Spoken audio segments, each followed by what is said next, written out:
अस्सलामुअलैकुम नाजरीन, मैं हूं डॉक्टर फिजा अकबर खान और मैं हूं पाकिस्तान और आप देख रहे हैं पाकिस्तान के सबसे बड़े न्यूज़ चैनल का नंबर 1 प्रोग्राम ऐसे नहीं चलेगा।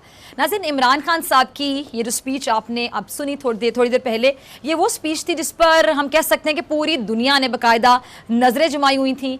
इमरान खान साहब की इस स्पीच से पहले आपने देखा कि पूरा दिन जब आप ट्विटर जो लोग यूज़ करते हैं, एक हैशटैग आपने देखा होगा कि @United Nations General Assembly prime minister Imran Khan once more. इस हैशटैग ने पूरे ट्विटर पर पूरा दिन इस स्पीच से पहले ही धूम मचा के रखी हुई थी। कुछ लोगों ने इमरान खान साहब को मुस्लिम उम्मा का लीडर भी कहा, क्योंकि उसकी वजह कि इमरान खान साहब ने न सिर्फ पाकिस्तान बल्कि पूरी दुनिया के मुसलमानों की नुमाइंदगी की है। जब भी बात की, पूरे मुसलमानों के हवाले से बात की, पूरी दुनिया के मुसलमानों की बाकायदा नुमाइंदगी की। और इमरान खान साहब ने, आपको याद होगा कि गुज़िश्ता साल भी जब अक़वाम मुत्तहिदा की जनरल असम्बली से जो खिताब किया था, उसमें दुनिया में जो बढ़ता इस्लामोफोबिया है एक अहम मसले के तौर पर उन्होंने पेश किया था, अपनी राय का इजहार किया था। अब जिस तरह कश्मीर के मसले पर बात की, इसने भारत के बयानिए को मट्टी में मिला दिया और इसकी पूरी कैंपेन, बैनुल-अक़वामी लॉबिंग और हम कह सकते हैं कि मकरू कारस्तानियों को मुकम्मल तौर पर नाकाम भी कर दिया गया। ये वजह है कि ना सिर्फ पाकिस्तान बल्कि बाशुमुल भारत, पूरी दुनिया ने इस तकरीर को खुले कानों से सुना। और अब भारत का इस तकरीर के बाद क्या हाल होगा, क्योंकि भारत के हवाले से खुलकर बात की, हिंदू इंतहा पसंदी पर खुलकर बात की, यहाँ तक कहा कि आरएसएस का इंतहा पसंदाना नजरिया इस टाइम पे आपको भारत में दिखाई देता है। अब इस तकरीर के बाद भारत का क्या हाल होगा, ये आने वाले दिनों में आपके सामने आ जाएगा। लेकिन इमरान खान साहब की जो आवाज़ है वो पूरी दुनिया ने सुनी और इस मौक़िफ़ को पूरी दुनिया में रजिस्टर करवाया गया। और इमरान खान साहब ने आज अपने लीडर होने का, एक अच्छे सच्चे लीडर होने का हक अदा कर दिया। तमाम इस्लाम पर भी बहुत ज़्यादा बात करते हैं, लिखते भी हैं, आपकी बड़ी ग्रिप है इस पर। आपसे मैं जानना चाहूँगी कि इस्लामोफोबिया के हवाले से खासतौर पे बात कीजिए। पहले भी वज़ीर आज़म रहे हैं और ये बातें पहले से होती चली आ रही हैं। इस्लाम के हवाले से जो एक बाकायदा प्रोपेगेंडा किया जा रहा है वो आपको भी पता है, सबको पता है। उस पर खुलकर बात करना, उस मसले को हाईलाइट करना, इतने खुलकर राय देना, आपने आज से पहले किसी वज़ीर आज़म को देखा? हमने देखा कि गुज़िश्ता साल भी उन्होंने खुलकर बात की और आज भी उन्होंने जिक्र किया। और भारत को, मेरे ख्याल से मुझे कहना चाहिए, लफ्ज़ बिल्कुल जस्टिफाइड होगा कि भारत को उसकी औकात दिखा दी आज भी खान साहब ने स्पीच में।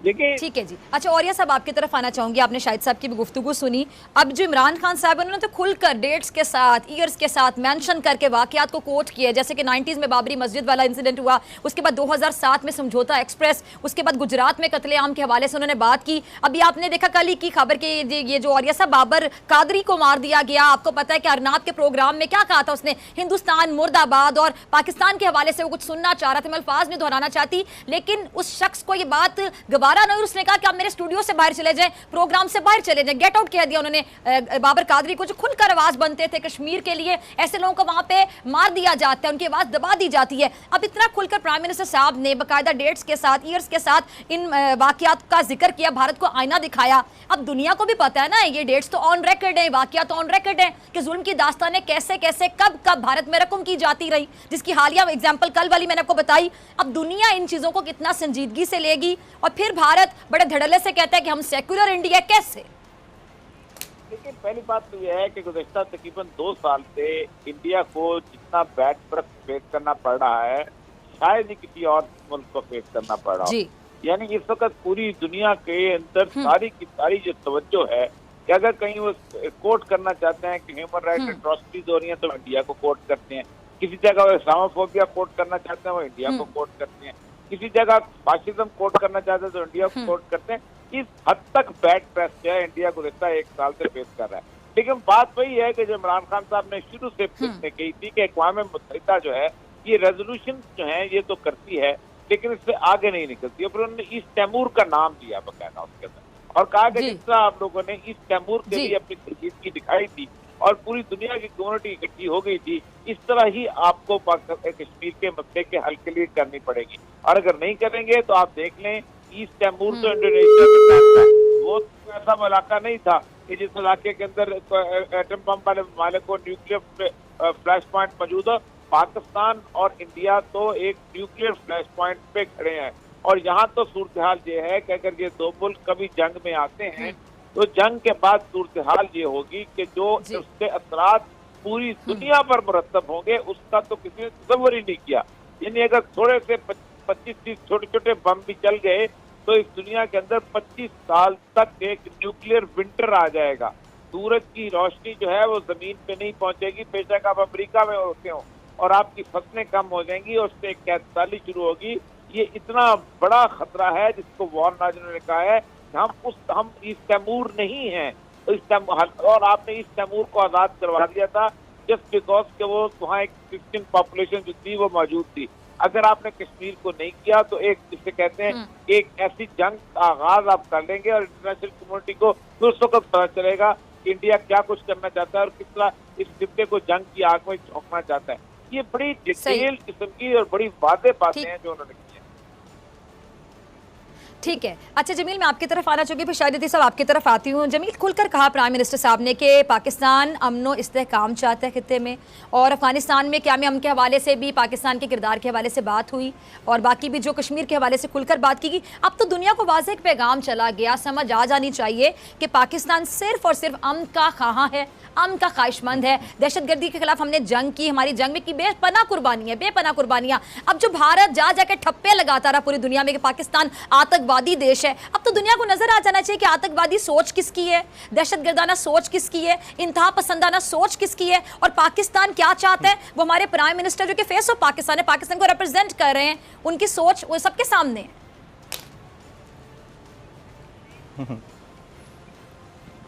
फिजा, पहले तो आपने बाकी 3 मौजूद पैनलिस्ट से जो सवाल किया ना कि दुनिया का कोई और लीडर इतना खुलकर क्यों नहीं बात करता जितना प्राइम मिनिस्टर ऑफ पाकिस्तान ने की, तो इस पर मैं बात करूंगा।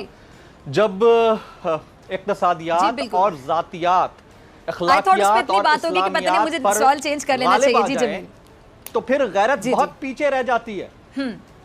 तो गैरत बहुत पीछे रह जाती है जब जातियात और इक्तिसादियात, अखलाकियात और इस्लामियात पर गालिब आ जाएं, तो गैरत बहुत पीछे रह जाती है। और ये गैरत हम तवक्को कर रहे हैं अरब ममालिक से, जिसके बारे में रसूल अकरम सल्लल्लाहु अलैहि वसल्लम की हदीस है। वैलुल अरब किसके लिए कहा गया है? पाकिस्तानियों के लिए कहा गया है। वैलुल अरब यानी अरब के लिए तबाही है। तो जब ये कह दिया गया तो वो तो होना है।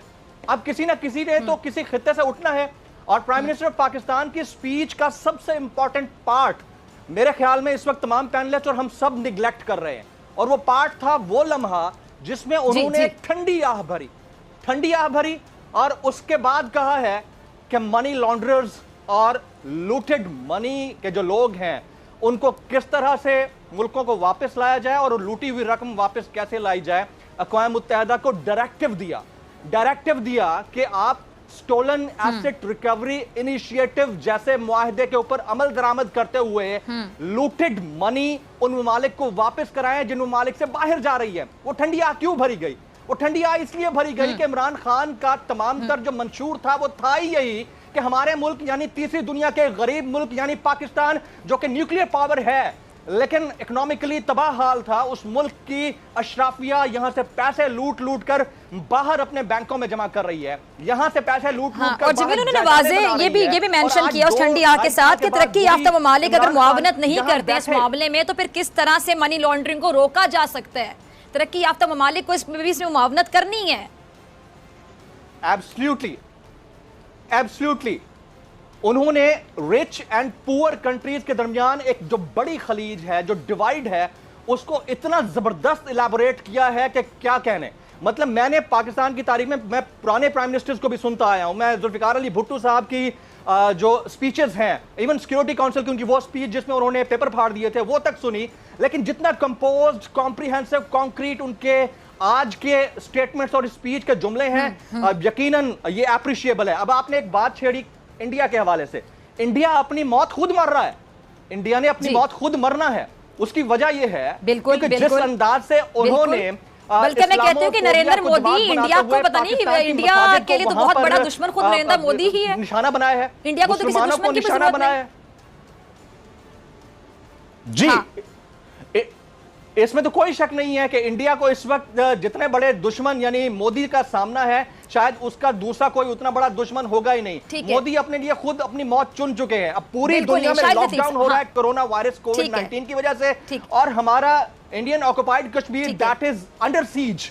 अंडर सीज है। तो इससे बड़ा अलमिया क्या हो सकता है? और इमरान खान साहब ने जिस तरह पिछले साल यूएन जनरल असेंबली में खिताब किया और बावर किया कि पूरी दुनिया देख ले कि इंडिया का चेहरा क्या है, मेरे ख्याल में आज जो जुमले थे उससे बेहतर अंदाज से बावर कराया कि जो एक साल उन निहत्थे कश्मीरियों के ऊपर बीता है, उनका जो मदावा है वो शायद पूरी दुनिया भी अपने इन एयर कंडीशन रूम्स में बैठकर नहीं कर सकती है। मोदी ने जिस अंदाज से पाकिस्तान को टारगेट करने की कोशिश की है, पूरी दुनिया में पाकिस्तान का चेहरा मस्क करने की कोशिश की, मोदी ने अपने मुसलमानों को, अपने मुल्क में रहने वाले मुसलमानों तक को नहीं छोड़ा। मोदी की अपनी पार्टी यानी बीजेपी के अंदर बैठे हुए लोग खुद कहते हैं कि दिसंबर 2021 तक वो हिंदुत्व यानी अखंड भारत यानी महाभारत को एक ख्वाब को पूरा करना चाहते हैं। जब ये सोच होगी, ये उनका नैरेटिव होगा, तो उसके ऊपर एक इस्लामी मुल्क का रहनुमा भारी तो आएगा। अब एक और बात आप देख लीजिए, ये अल्लाह की रहमत ही तो है इस मुल्क के ऊपर। और क्या है, कोविड-19 ने पूरी दुनिया को तबाह कर दिया। आपके बराबर में मुल्क में अरबों की कम्युनिटी